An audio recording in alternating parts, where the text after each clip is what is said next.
Hi! வத்த குழம்பு எப்படி செய்கிறதுன்னு பார்க்கலாமா? ஃபர்ஸ்ட் வந்து ஒரு பேனில் நிறைய நல்லெண்ணெய் ஆட் பண்ணிக்கோங்க.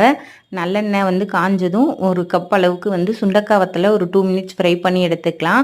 அதே எண்ணெயில் 1 ஸ்பூன் அளவுக்கு கடுகுளுந்தம் பருப்பு, 1/4 ஸ்பூன் வெந்தயம், 2 ஸ்பூன் அளவுக்கு கடலைப்பருப்பு ஆட் பண்ணிக்கோங்க.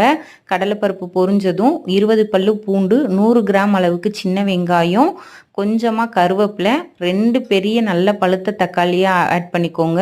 இது கூடவே வெங்காயம் தக்காளி வதங்குற அளவுக்கு உப்பு போட்டுக்கலாம். நான் வந்து இன்னைக்கு சுண்டக்காய் வத்தல் எடுத்திருக்கேன். உங்களுக்கு வேணும்னா மாங்காய் வத்தல் அது மாதிரி கூட எடுத்துக்கலாம்.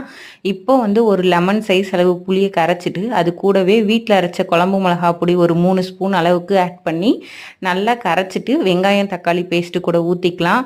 உப்பு காரம் புளிலாம் நல்லா செக் பண்ணிவிட்டு அது கூடவே வந்து நம்ம ஃப்ரை பண்ணி வச்சுருக்கிற சுண்டக்காய் வத்தலையும் ஆட் பண்ணி ஒரு 10 to 15 மினிட்ஸ் நல்ல எண்ணெய் பிரிஞ்சு வர அளவுக்கு கொதி வச்சா வத்த குழம்பு ரெடி.